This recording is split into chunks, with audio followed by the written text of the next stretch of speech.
Today we're going to talk about how to stay cool. Wait, what is it now?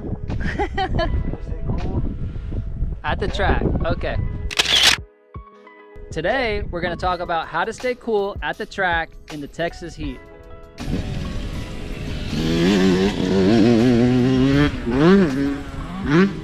First thing we all know about staying cool is looking cool. While these won't keep your body temperature down, these holographic graphics will look extra cool in the sunshine in the summertime. Now we're going to talk about things that actually keep you cool instead of looking cool. And we need to talk about vented clothing. Some riders, when they go to the track, they start to skimp on protective gear, like no elbow pads, or they might not wear a roost guard or chest protector while they're riding. While it is true that that does get more airflow going through your body, I don't recommend, well, I don't personally skimp on protective gear at summertime. What I usually do is just wear vented shirts or vented jerseys so that more airflow will come through and hit my body. I also do some woods riding as well. I switched from a backpack style hydration pack to a waistband style hydration pack, which does let more airflow hit your back while you're riding. Second thing we need to talk about is hydration. Hydration plays a big part on staying cool. We all know heat exhaustion and even worse, heat stroke can cause very serious injury, even death. Before you come to the track, you need to start hydrating 3 days before you come to the track. You can see I got my KTM engraved cup here with my number on it. I think it looks pretty cool. You don't have to get one of these, but what you do need to do is drink about 2 or 3 of these a day before you come to the track, like 3 days before. What I also like are these hydration tablets, and this is called Noon. Element is another one. It's abbreviated LMNT. A lot of people are liking those right now. What that does is replaces the sodium that you lose when you sweat. You're not just drinking in water and then it going through your system and then you expelling it, but you're actually getting sodium, potassium, and magnesium, all essential elements that you need to replace when you're in extreme heat or when you're sweating. What I also like to do before I ride is I'll dump a bunch of cold water on my head, and that'll keep my head cool for probably about 5 to 10 minutes. What my strategy is here is just staying cool as long as possible, because you're gonna get hot. And this is what the pros do who ride summer motocross series. You'll see them at the starting line with a fan and with a cooling vest on.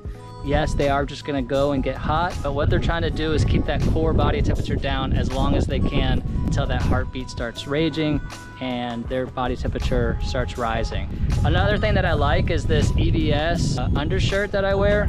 Some people might say that undershirt is keeping heat in, might be keeping in a little bit of heat, but it also has these padded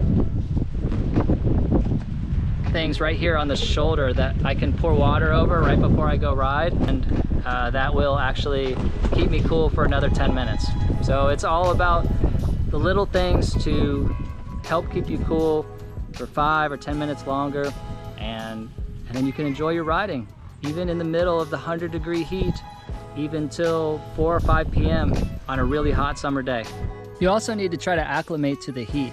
You can't just be in an office or be at home 6 days a week and then come out here on a Saturday or Sunday and expect to ride for 3 or 4 hours. So you have to do cardio, you gotta get your heart rate up. Of course, everybody who rides moto knows that, but take a couple of your workouts and get outside into the 95, 96 degree heat. I mean, don't try to do 45 minutes the first day you do that. Some of you probably need to be creative with this. If you have access to a shower at work, maybe you could get outside for 30 minutes. You're gonna come in pouring sweat, but hopefully you cool down enough to get back to work after your shower and not still be sweating. But you do need to go work out outside in the heat, outside of just running moto. It's gonna help you acclimate once you try to come out here and ride for 2 to 3 hours. And that's riding 2 to 3 hours is probably total of, if you get here at 9 a.m.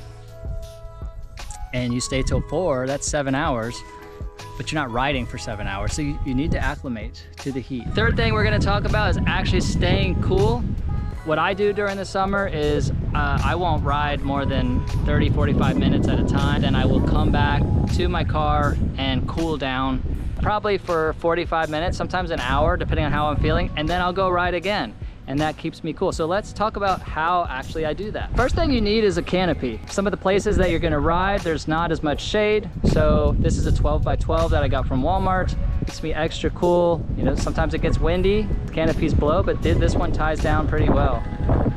You can see it moving now. Second thing I do is bring this table to the track. This is a 5-gallon cooler here. I'll fill that up with 5 gallons of water, 5 gallons of cold water. Don't use lukewarm or warm water, but 5 gallons of cold water before I leave the house. And then I'll hit a gas station and get a bag of ice, dump it in there, and that stays extra cold all day. Really great to come back from riding and drink that cold water, plus dump it on your head and your shoulder. The last thing you're gonna wanna check out is one of these cooling fans. I have seen the Ryobi cooling fan, the Ryobi misting fan. I wasn't too impressed. I did pick up this Ego misting fan, which is on the more expensive side. It was $220 without the battery on Prime Day. So now I think they're running $280 again. The package that I saw was $500 including the battery. So it's a lot to drop on a fan, but it does keep you extra cool. So the battery is here. This just happens to be the same battery that we use for our lawnmower. So that was convenient for us. We already had the battery. And you turn it on here and it's got 5 power settings. Low to high. And then if you want some extra wind power, you can go into turbo mode. It's got 2 misting settings. One is mist for about 2 seconds, and then no mist for another 5 seconds. And then another is continuous mist. What I do is I actually hook this up to a 5-gallon potable water jug that I just fill at home. This jug stays at air temperature, so the water's pretty warm. It's probably 90-95 degrees, but when it comes out of the fan, it actually feels cold. So you feel like you're having cold water hit you. I don't know how it works. Must be science or the skin or something, but you feel like you have cold water hitting you. So let me show you that real quick.